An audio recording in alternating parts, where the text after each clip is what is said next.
Hello and welcome back to Jurassic World Evolution 2, where today I am back with my normal microphone finally. I'm back from my trip and I am ready to record. So now what I'll be doing is a speed build of my Isla Sorna Site B facility. So from now on, just to let you know, when it comes to sandbox mode, I'll be doing like these kind of speed build videos, so you can see the process behind the build. You get to kind of see how the build goes and just like how, like my thinking behind it pretty much. So you get an explanation as to why I put this building here, or why this enclosure looks like this, for example. And also just gives you a better look, a more in-depth look at the park. So when I go ahead and do the tour, if you feel like I may have missed something in the tour, you can go back and watch these videos and see for yourself how it all really looks. Now, with my last video, it was the whatchamacallit, the Grand Canyon Dinosaur Park. Jeez, I can't believe I forgot. It wasn't even that long ago, but yeah, it was the Grand Canyon Dinosaur Park, which I put a lot of effort into that video. I had like over an hour's worth of tour footage, and I was happy to be able to render that down into what was like 13 minutes or something.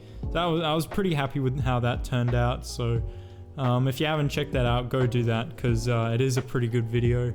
But I want you to know that the more I do these tours, like the more I do these kinds of videos, the more I kind of learn. So the more I'm able to improve on future videos. So in the latest tour, the Grand Canyon Dinosaur Park tour, I noticed how some of my camera movements are a bit kind of shaky, which I figured out a solution to that. I figured out ways to make the editing process a lot easier. Just giving more time looking at the dinosaurs and getting good shots and angles to look at the dinosaurs, because they're the main focus of the tour. I also, in future tours, I want to give more of a showcase of the park, because I feel like I was showing off the dinosaurs more than I was the actual park and the enclosures, which are in these tours, they're, you know, kind of just as important. But yeah, that's all future stuff. Now, to talk about the build that I'm doing now, so the Site B facility. So the story behind this, with all of these, is going to be a bit of imagination behind it, but the story behind this one is that InGen goes back to Isla Sorna after the events of Jurassic Park 3, so maybe in the early 2000s, before maybe Masrani takes over. So let's say this takes place before Masrani buys InGen, and they've gone back to Isla Sorna to go and research the dinosaurs, and Dr. Wu's gone with them because in the future I want to build a hybrid area. So this could be like his early work on some of the hybrids that the public doesn't know about, no one really knows about except for InGen.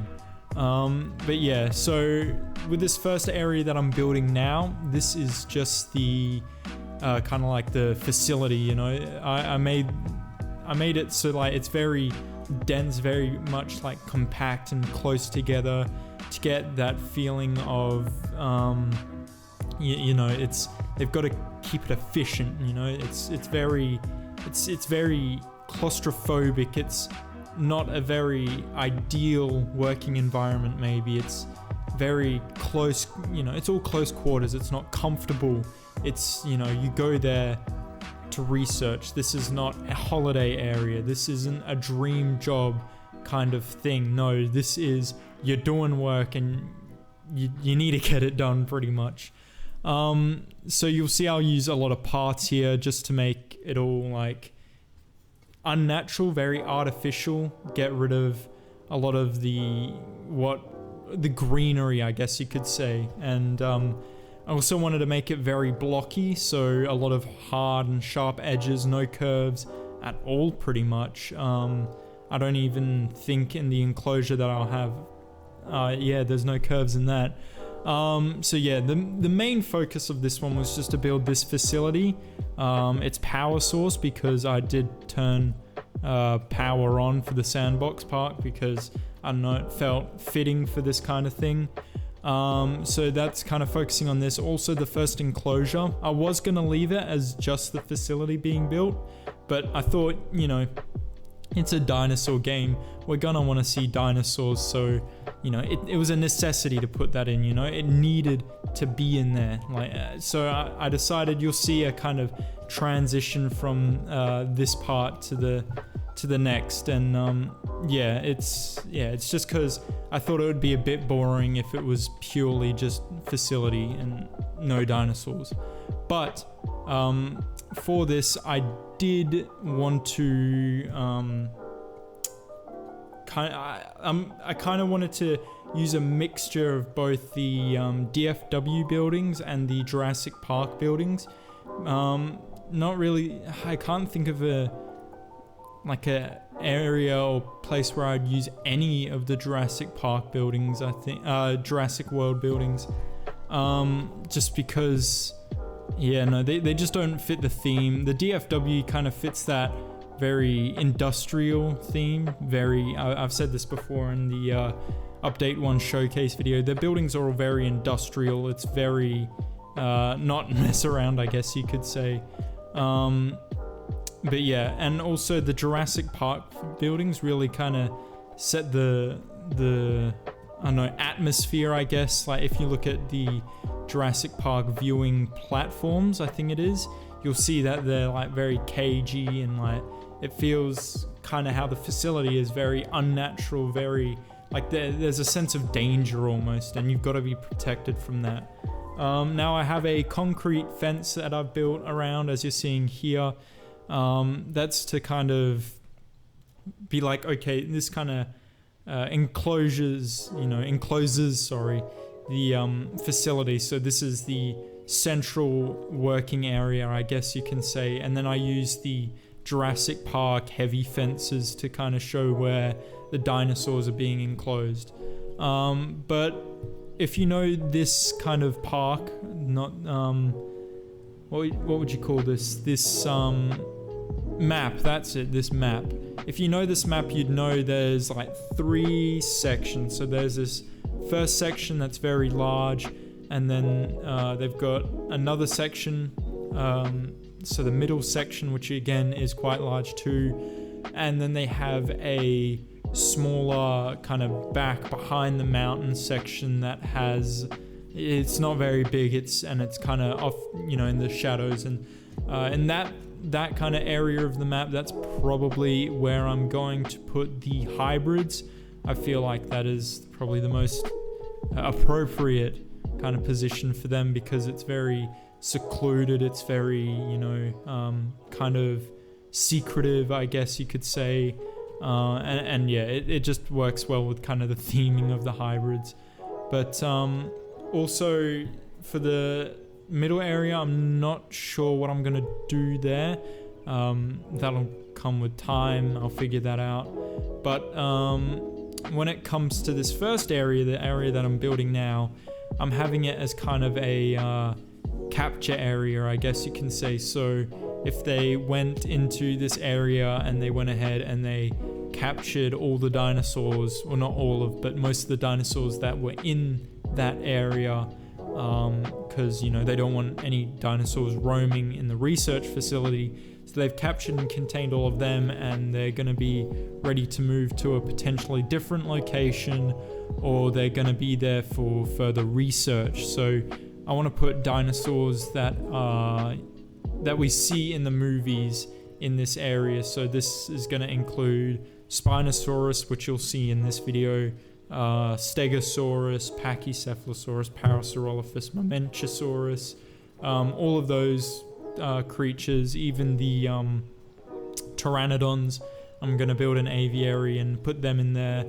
So yeah, it should be really cool. I'm actually really looking forward to it.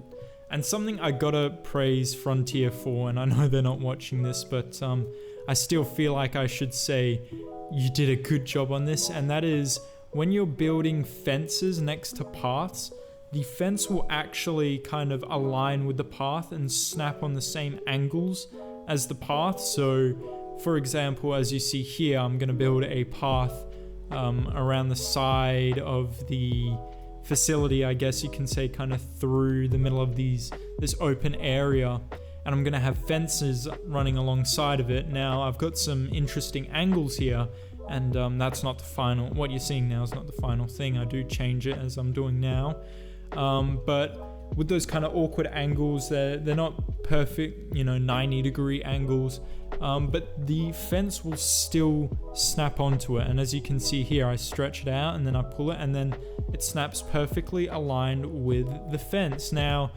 to get it symmetrical with if you were having it on both sides, the fence on both sides is a bit different.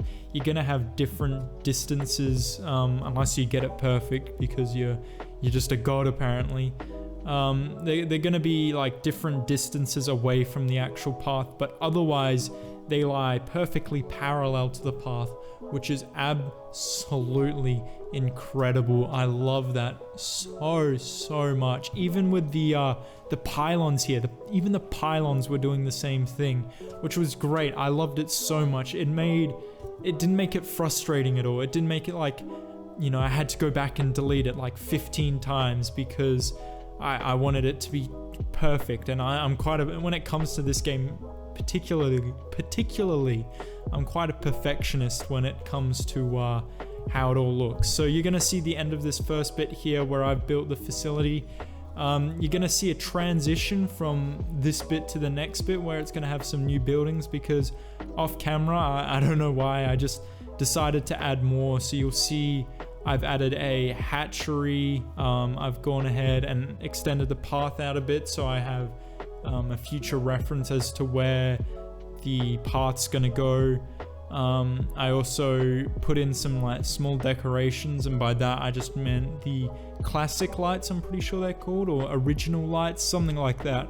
But they're like the concrete lights, and they just make it seem, they give a bit of life to it. I don't know, that's not really the right word, but they give a little more realism to it. Like they line the path going all the way over to the power stations, and some of the paths in the facility itself. It just makes it feel a bit more realistic without it being too decorative and happy and comforting. It's still very, claustrophobic. But the lights are there because you got to be able to see where you're going at night. Now with the Spinosaurus exhibit, it's not really an exhibit, an enclosure, I guess. I wanted to keep it very, I wanted to give the Spinosaurus space. I wanted it to be happy because this is not necessarily a testing area yet. It can be used for like observations, but there's no actual test going on in this part of the facility. This is purely a capture area. So this is where they're just gonna house some of the dinosaurs that were roaming East Lasagna up until, InGen came back. So yeah, this is an enclosure that's perfectly tailored to what Spinosaurus needs. As you can see, I'm putting the lights in, and you can see some of the lights I'd put down in between videos. But yeah, I really like how the enclosure turned out, actually. Despite it not being part of a park or anything, I did decorate it. I put like rocks in, and I put different elevations in, and I just made it look nice in general. I made it look natural, I guess. Like they kind of built the facility around it rather than having it all clear like it is now. But yeah, those flattening tools, not tools, but the flatten setting on for sandbox, it's so good. Just being able to go straight into building and not having to worry about going around and making sure everything's flat and all the trees are gone and all the water's gone. It just, it makes sandbox so much less tedious, I guess you can say. Yeah. You're gonna see in action here what I was talking about with the fences. Oh, pardon me. You're gonna see them like, snapping, so they're just perfect and nice and flush along that fence line. It's gonna look so good. I love it so much. I can't tell you how much I love that so much. At least I think, from memory, I'm pretty sure I put fences along there. I could be wrong because it's been over a week since I did this, because I did do this second part of the build while I was away.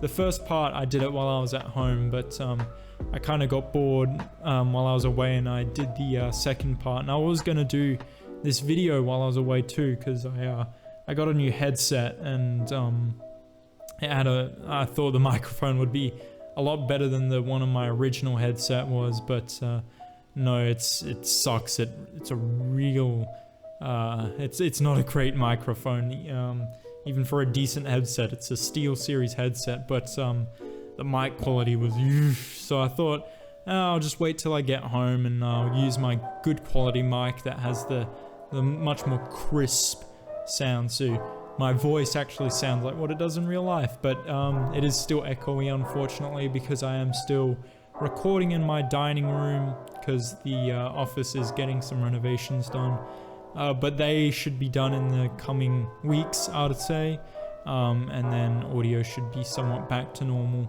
But I hope to improve audio quality in general by kind of what's the word, like, editing the audio, going through and adjusting certain dynamics and stuff, making it sound a lot more, just making it sound a lot better. Anyway, onto this enclosure, or going back to this enclosure, I should say. I try to make it very swampy. So originally I was just gonna dot these little shrubs around, but then I decided, you know what, no, I'm gonna absolutely cover everything with these shrubs and make it look as swampy Isla Sorna as possible, and I feel like I achieved that. I kinda went crazy with rocks here. I got rocks from all the different biomes except for the desert one, just because they didn't fit as well with this kind of area. Just this kind of jungle, tropical biome. The orange rocks just don't really match it, but the brown ones, the grey ones, and the light grey to like white kind of ones, the ones that you're seeing, the ones that are from the temperate, they worked really well here. So yeah, it turned out very good in the end.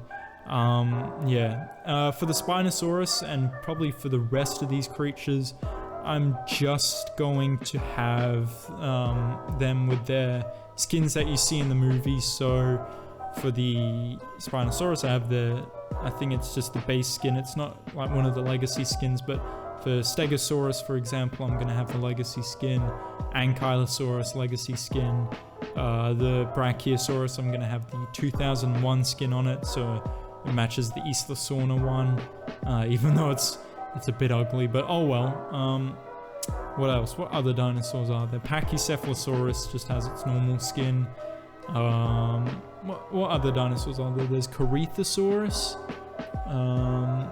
Was Gallimimus in it? I feel like Gallimimus was probably in Jurassic Park 3 or The Lost World on the game trail or something. It had to be.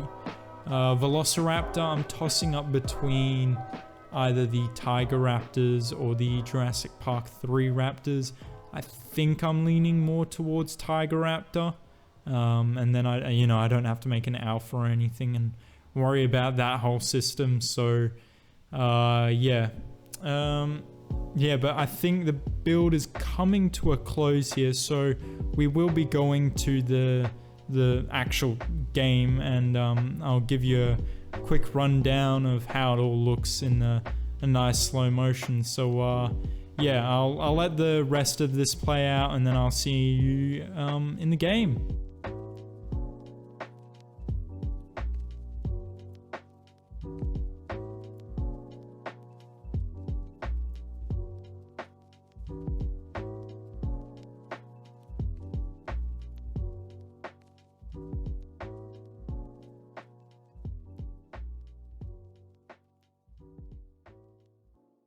Alright, so I am now back in game at the primary facility and Spinosaurus enclosure. So pretty much I'm just going to give you a rundown on what it would be like to be a scientist here, or an employee here, I guess. So what you'd do is you'd come in and you'd land here, and depending on what job you are, either a scientist, a ranger, staff member, or a vet or someone working here, it doesn't matter. You'd go off to wherever you needed to be, whether it, be any of those locations. So if you were a scientist, for example, you may come over to one of the various viewing galleries or platforms we have for the Spinosaurus here, which is currently hiding away in the forest somewhere. But yeah, so you may want to come to this viewing platform. You may walk out here and walk down this kind of narrow corridor here to get to these research view. There's Nash. Ah, there he is. Yeah, I called him Nash after the pilot from Jurassic Park 3 who the Spinosaurus ate, so I thought it was fitting. But yeah, you have the research viewing galleries here, which I think is kind of cool. I did not rename them that. That's just how the game named them. But yeah, you have those, and then you come down here and you get the other viewing gallery, which is very nice. It's very invasive for the Spinosaurus though, so it does often like to roam into the forest to hide from the eyes of our scientists. Anyway, if you're working in the power station, you'd come down this kind of corridor here, and then you'd get to this long stretch of path where you have the Spinosaurus on the right side, but empty forest on the left. Or is it empty? Is there something stalking you from the forest? Is it trying to get to you? Or is it just watching, waiting for an opportune time when the fence breaks? You don't know, but it knows. Or there could just be nothing there and it's just your imagination.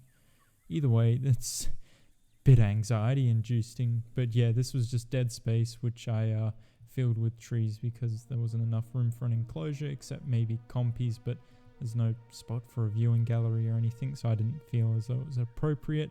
Yeah, and got the power stations at the back here, so far not much to talk about. Pretty basic, but that's not bad because it's meant to be mundane. It's a research facility, not a 5-star resort as some of the other parks would be. Yeah, it's fun building this. I actually really enjoy it. It has a lot of potential, I feel. I've got some ideas for kind of testing enclosures over here, and I want to build another kind of compound area that allows staff to stay, so like hotels, some of the DFW hotels, because they look nice. They fit the theming quite well. But anyway, that's going to do it for this one, so thank you all so much for watching. I really hope you enjoyed. Please like and subscribe, and I'll see you in the next one. Ciao!